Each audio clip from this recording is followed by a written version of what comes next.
નમસ્કાર વિદ્યાર્થી મિત્રો, ધોરણ 12 ફિઝિક્સ અને આપણું ચેપ્ટર નંબર 3 પ્રવાહ વિદ્યુત ચાલી રહ્યું છે. આજનો આપણો લેક્ચર નંબર 8 છે અને આજના લેક્ચરમાં આપણે ડ્રિફ્ટ વેગ અને વિદ્યુત પ્રવાહ ઘનતા વચ્ચેનો સંબંધ આપણે મેળવવા માટે જઈ રહ્યા છીએ. મિત્રો, લાસ્ટ ટાઈમ લેક્ચરની અંદર આપણે ડ્રિફ્ટ વેગ જોઈ ગયા, ડ્રિફ્ટ વેગનું સૂત્ર જોઈ ગયા, કોને કહેવાય, ડ્રિફ્ટ વેગ કેવી રીતે મળે છે, બધી ચર્ચા આપણી ક્લિયર છે. તો હવે આ ડ્રિફ્ટ વેગ એટલે કે વીડી અને વિદ્યુત પ્રવાહ ઘનતા એટલે કે જે આ બંને વચ્ચેનો સંબંધ આપણે મેળવવો છે. એટલે કે વીડી અને જે વચ્ચેનો સંબંધ. મિત્રો, આજની થિયરીમાં જે સૂત્ર આપણને મળશે તે દાખલાઓ માટે તેમજ JEE અને NEET માટે ખૂબ જ જરૂરી છે. એટલે આજની થિયરી એ અગત્યની થિયરી થશે. ઓકે, એટલે બરાબર રીતે ધ્યાન રાખીને જોઈ લેવું. એક કામ કરું મિત્રો, મારી પાસે એક વાહક તારનો ટુકડો છે, એક તારનો ટુકડો છે. આ તારનો આડછેદનું ક્ષેત્રફળ એ કેપિટલ A છે અને ધારો કે આ તારની લંબાઈ હું ડેલ્ટા x જેટલી લઉં છું. તારની સાથે બેટરી જોડેલી છે અને આ બેટરીના કારણે તારના અંદરના વિસ્તારમાં રહેલું વિદ્યુત ક્ષેત્ર એ કેપિટલ E છે. ઓકે, આવે છે સમજમાં? અને એ વિદ્યુત ક્ષેત્ર E ને લંબ આપણું આડછેદ છે. સમજો કે આ દિશામાં તમને વિદ્યુત ક્ષેત્ર મળે છે, આ વિદ્યુત ક્ષેત્ર છે. ઓકે, તો આ E ને લંબ આપણું આડછેદ છે. એટલે અહીંયા સ્પષ્ટ રીતે લખ્યું છે કે વાહક તારમાં આડછેદ A છે. એટલે આ બંને છેડા પાસે જોઈ શકો આડછેદનું ક્ષેત્રફળ કેપિટલ A છે. અંદરના ભાગમાં રહેલું વિદ્યુત ક્ષેત્ર એ E છે. ચાલો, આટલી વાત ક્લિયર થઈ. ઓકે, તો હવે આ E જેટલા વિદ્યુત ક્ષેત્રને કારણે વિચારો કે મારી પાસે કોઈ ઇલેક્ટ્રોન અંદરથી ગતિ કરે છે. તો એ જે ઇલેક્ટ્રોન છે મિત્રો, એ ઇલેક્ટ્રોનનો વેગ આપણે વીડી લઈએ. મિત્રો, ઇલેક્ટ્રોનનો વેગ આપણે કેટલો લઈએ? વીડી લઈએ. ઓકે, અને તો ડેલ્ટા ટી સમયગાળામાં આ જે ઇલેક્ટ્રોન છે તે કેટલું અંતર કાપશે? આ જે ઇલેક્ટ્રોન છે તે ડેલ્ટા ટી સમયગાળામાં કેટલું અંતર કાપશે જરા જોઈએ. તો સૂત્ર છે વેગ બરાબર અંતરના છેદમાં સમય એટલે કે t. મિત્રો, આપણો વેગ કેટલો? વીડી, સમય ડેલ્ટા ટી. તો કેટલા અંતરમાં હશે મિત્રો? વીડી ઇન્ટુ ડેલ્ટા ટી. મિત્રો, આ અંતરને હું ડેલ્ટા એક્સ કહું તો ડેલ્ટા એક્સ બરાબર વીડી ઇન્ટુ ડેલ્ટા ટી થશે. ચલો, આટલી વાત સમજમાં આવી. હા, તાર છે, તાર સાથે બેટરી જોડેલી છે, તો ડેફિનેટલી અંદરથી ઇલેક્ટ્રોન ગતિ કરવાના છે. તો એ ઇલેક્ટ્રોનની ગતિનો વેગ કેટલો મિત્રો? વીડી. સમય તો કે ડેલ્ટા ટી. તો કેટલું અંતર કાપશે ડેલ્ટા ટી સમયગાળામાં? વીડી ઇન્ટુ ડેલ્ટા ટી એટલે કે ડેલ્ટા એક્સ. ક્લિયર? ઓકે, હવે આ અંતર થયું. આ અંતર અને આ ક્ષેત્રફળ, તો બંનેનો ગુણાકાર કરું તો મિત્રો મને કદ કેટલું મળશે?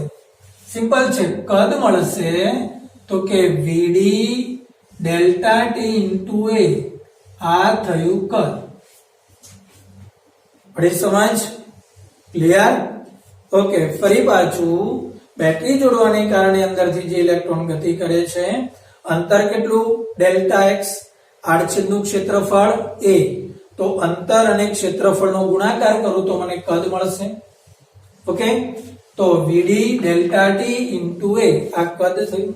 આપણને એવું કહે છે કે એકમ કદ દીઠ મુક્ત ઇલેક્ટ્રોનની સંખ્યા ધારો કે n છે. શું? ફરી પાછું, એકમ કદ દીઠ મુક્ત ઇલેક્ટ્રોનની સંખ્યા n છે. તો મિત્રો, આને સંખ્યા ઘનતા પણ કહેવાય. અને આ કદ છે, એકમ કદમાં આટલા ઇલેક્ટ્રોન અને આ કદ છે, તો બંનેનો ગુણાકાર જો હું કરીશ મિત્રો તો મને ઇલેક્ટ્રોનની કુલ સંખ્યા મળશે કે નહીં? તો જો આ વીડી ડેલ્ટા ટી ઇન્ટુ એ, આ વીડી ડેલ્ટા ટી ઇન્ટુ એ એટલે આ થયું કદ અને આ થઈ સંખ્યા ઘનતા. બંનેનો ગુણાકાર કર્યો તો મને ઇલેક્ટ્રોનની સંખ્યા મળી ગઈ. આવી વાત સમજમાં મિત્રો? ઓકે, તો ડેલ્ટા ટી સમયગાળામાં કેટલા ઇલેક્ટ્રોન પસાર થયા. ફરી પાછું ડેલ્ટા ટી સમય, અચ્છા હું પ્રશ્ન આટલી રીતે પૂછી શકું, ડેલ્ટા ટી સમયગાળામાં ઇલેક્ટ્રોને કેટલું અંતર રોક્યું, તો કે ડેલ્ટા એક્સ બરાબર વીડી ઇન્ટુ ડેલ્ટા ટી. બીજો પ્રશ્ન, ડેલ્ટા ટી સમયગાળામાં ઇલેક્ટ્રોને કેટલું કદ રોક્યું, તો કદ કેટલું રોક્યું, વીડી ડેલ્ટા ટી ઇન્ટુ એ. ડેલ્ટા ટી સમયગાળામાં કેટલા ઇલેક્ટ્રોને ગતિ કરી, તો ઇલેક્ટ્રોનની સંખ્યા શું આવશે, n વીડી ડેલ્ટા ટી ઇન્ટુ એ. મિત્રો અહીંયા તમને દરેક પદની માહિતી હોવી જોઈએ. એ એટલે તારના આડછેદનું ક્ષેત્રફળ, ડેલ્ટા ટી એટલે જે સમયગાળાને અનુરૂપ તમે ચર્ચા કરો છો તે, વીડી એટલે ઇલેક્ટ્રોનનો ડ્રિફ્ટ વેગ, અને n એટલે ઇલેક્ટ્રોનની સંખ્યા ગણતા. ક્લિયર છે વાત મિત્રો? ઓકે, તો મિત્રો આ ઇલેક્ટ્રોનની સંખ્યા મળી, તો સંખ્યાને ગુણ્યા વિદ્યુતભાર કરીશ તો મને પસાર થતો વિદ્યુતભાર મળે કે નહીં? ઓકે, તો પસાર થતો વિદ્યુતભાર મિત્રો શું આવશે, q બરાબર એની, અહીંયા ઋણ નિશાની એટલા માટે કે ઇલેક્ટ્રોનનો વિદ્યુતભાર ઋણ છે. આવી વાત સમજમાં?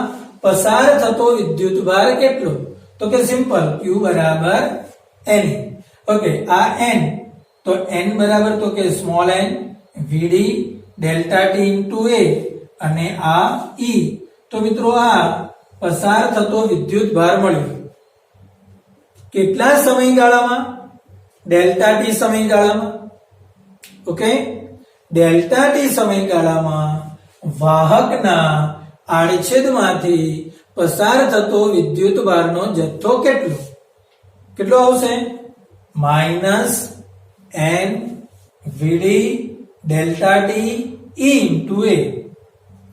ઓકે, તો આ જે વિદ્યુતભાર છે તેમાં ઋણ નિશાની છે, ઋણ નિશાની દૂર કરું તો એવું કહી શકાય મિત્રો, આ જે વિદ્યુતભાર જે છે ને, ઓકે, એ ક્ષેત્રની દિશામાં વલણ પામતો જો લેવો હોય તો આમાંથી મારે ઋણ ઇલેક્ટ્રોન જો આ બાજુ જતો હોય તો ધન વિદ્યુતભાર આ બાજુ જાય, સિમ્પલ છે. ઓકે, એક ઇલેક્ટ્રોન આ બાજુથી આમ આવ્યું તો મારે એવું સમજવાનું રહેશે કે એટલો જ ધન વિદ્યુતભાર આ વિરુદ્ધ દિશામાં ગયો. પડી સમજ? તો શબ્દને થોડું ફેરવી કાઢું, આ ઋણ નિશાની જો હું દૂર કરું તો મારે શું બોલવાનું રહેશે, તો કે વિદ્યુત ક્ષેત્રની દિશામાં વહન પામતો વિદ્યુતભાર કેટલો આવશે મિત્રો, તો કે n વીડી ડેલ્ટા ટી ઇન્ટુ એ, n વીડી ડેલ્ટા ટી ઇન્ટુ એ. તો મિત્રો ફરી પાછું જણાવું, વિદ્યુત ક્ષેત્રની દિશામાં વહન પામતો વિદ્યુતભાર કેટલો આવશે, q બરાબર n e વીડી ડેલ્ટા ટી ઇન્ટુ એ. પડી સમજ? ઓકે, હવે હું આ ડેલ્ટા ટી ને q ના છેદમાં ઉતારીશ તો થયો q ના છેદમાં ડેલ્ટા ટી. શું બચ્યું સામે, n e વીડી ઇન્ટુ એ. આ q ના છેદમાં ડેલ્ટા ટી ને આપણે વિદ્યુત પ્રવાહ I તરીકે ઓળખીએ તો I બરાબર શું થશે, n e વીડી ઇન્ટુ એ. બોલો, આવે છે વાત સમજમાં? હજુ આપણે આગળ વધીએ, આ a ને આ બાજુ છેદમાં લાવીએ તો I by a.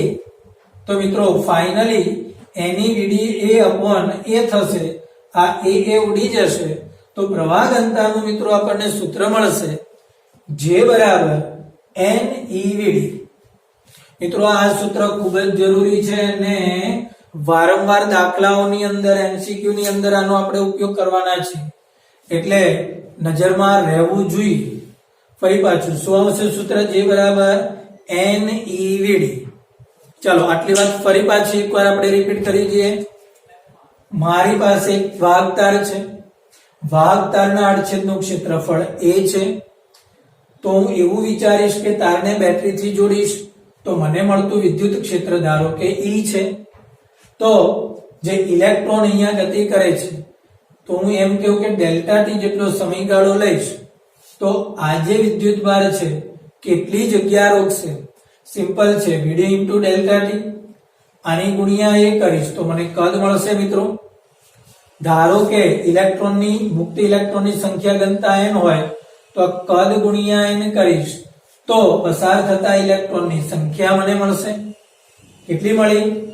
n VD delta T into a. મિત્રો અહીંયા વીડી ને મૂળમાં લઈએ છીએ. કેમ?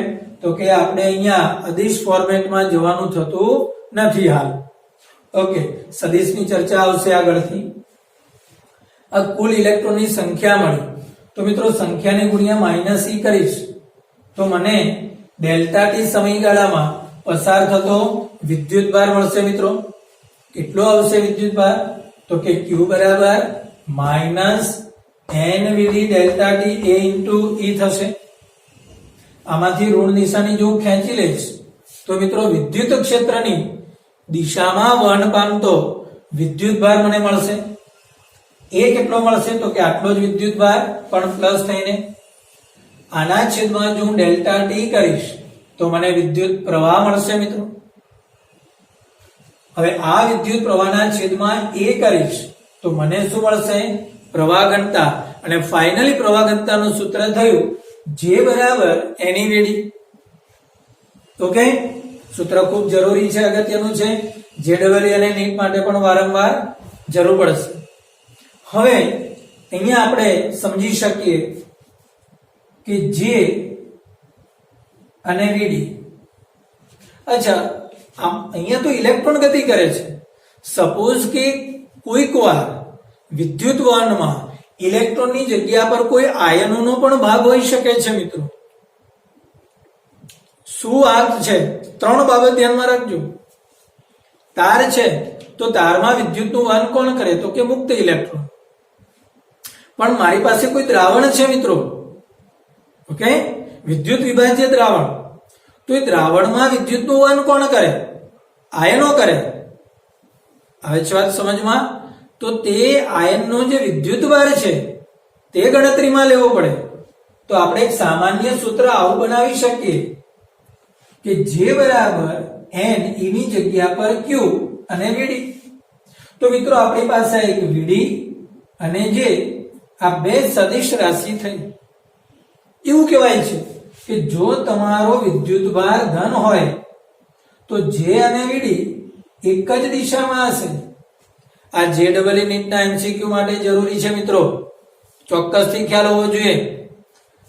તમારા વિદ્યુત પ્રવાહ માટે ગતિ કરતા કણનો વિદ્યુતભાર q જો ધન હોય તો J અને વીડી બંને એક જ દિશામાં હોવા જોઈએ.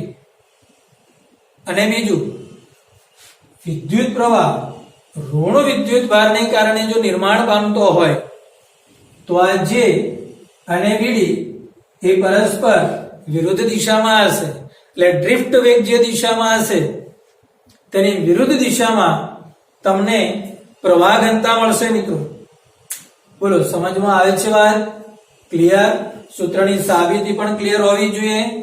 અને તમને q ધન અને q ઋણ હોય તો J અને વીડી વચ્ચેનો સંબંધ પણ ક્લિયર હોવો જોઈએ. બરાબર છે? વધીએ આગળ. ઓકે, ચાલો. તો હવે થોડી ડિટેલમાં આપણે માહિતી પર જઈએ. આપણી પાસે એક સૂત્ર છે ડ્રિફ્ટ વેગ માટેનું સૂત્ર. શું હતું ડ્રિફ્ટ વેગ માટેનું સૂત્ર? તો કે Vd બરાબર E/m * τ. મિત્રો Vd ને આપણે મૂળમાં લઈએ છીએ તો E પણ આપણે મૂળમાં જ લઈશું. આગળના લેક્ચરની અંદર આ સૂત્રની સાબિતી આપણે આપી ચૂકેલા છીએ એટલે ડાયરેક્ટલી જ આપણે લઈ લઈશું. શું આવશે? Vd બરાબર E/m * τ. ચાલો, ક્લિયર? ઓકે, હમણાં જ આપણે જોયું કે J બરાબર ne * Vd. એટલે J બરાબર ne * Vd થયો. ઓકે, અને આપણે સદિશ સ્વરૂપમાં જ રાખીએ. તો મિત્રો આ J, આ ne અને Vd ની જગ્યા પર આ ઉપરના સૂત્રની જો આપણે કિંમત મૂકીએ તો શું આવશે? E/m * થયું આ તાવ, તો મિત્રો આ n e square into e upon m into tau થશે. પડી સમજ?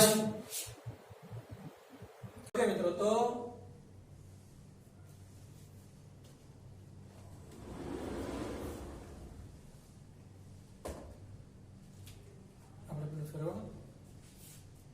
ચાલો, તો આટલી વાત ક્લિયર થઈ. તો હવે પછી આપણે આગળ વધીએ. આપણો પ્રશ્ન કન્ટિન્યુ છે મિત્રો. આપણી પાસે એક સૂત્ર છે VD બરાબર EE upon m into tau.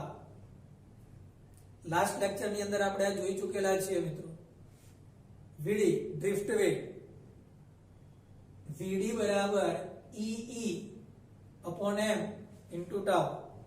અચ્છા, હમણાં જ આપણે જે સૂત્ર સાબિત કર્યું શું હતું? J બરાબર NEVD. મિત્રો આ સૂત્રની અંદર તમે આ NE તો છે જ, આ VD ની કિંમત ઉપરથી અહીંયા મૂકી દઈએ તો આ EE upon m into tau થશે. ઓકે, આ E ઇન્ટુ E એટલે E સ્ક્વેર. તો મિત્રો J બરાબર કેટલા થયા? NE square E upon m into tau. ચાલો, ઓકે. હવે અહીંયા આ જે E અને J છે એ બંને એક જ દિશામાં છે મિત્રો.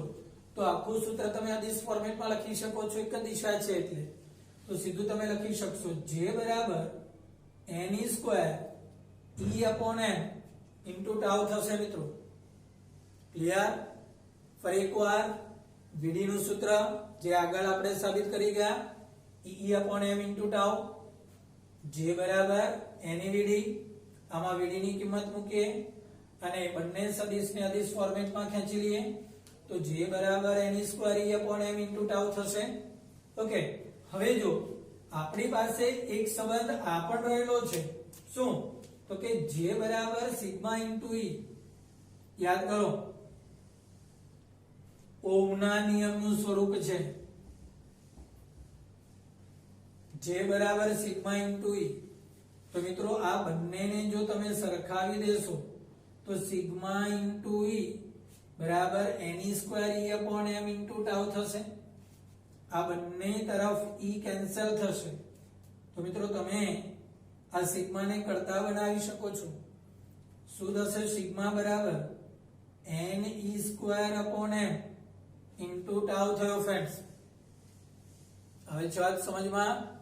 ઓકે, તમે સિગ્માનો જો વ્યસ્ત કરશો તો તમને રો મળશે. તો રો બરાબર m upon NE square tau. મિત્રો JEE નીટ માટેના MCQ માટે બંને સૂત્ર જરૂરી છે.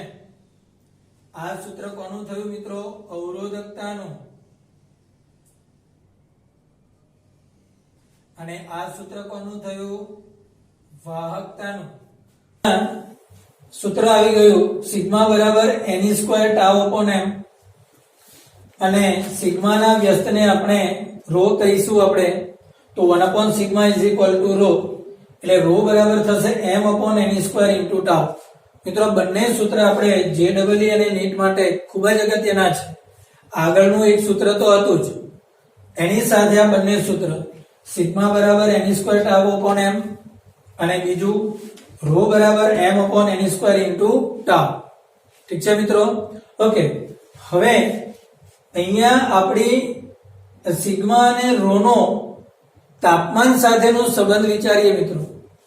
એક વસ્તુ છે આ બંને માટે, જો તમે m તાપમાન બદલાવાથી કઈ m નહીં બદલાય, તાપમાન બદલાવાથી n નહીં બદલાય અને તાપમાન બદલાવાથી e સ્ક્વેર પણ નહીં આપણે બદલાવાનો નથી.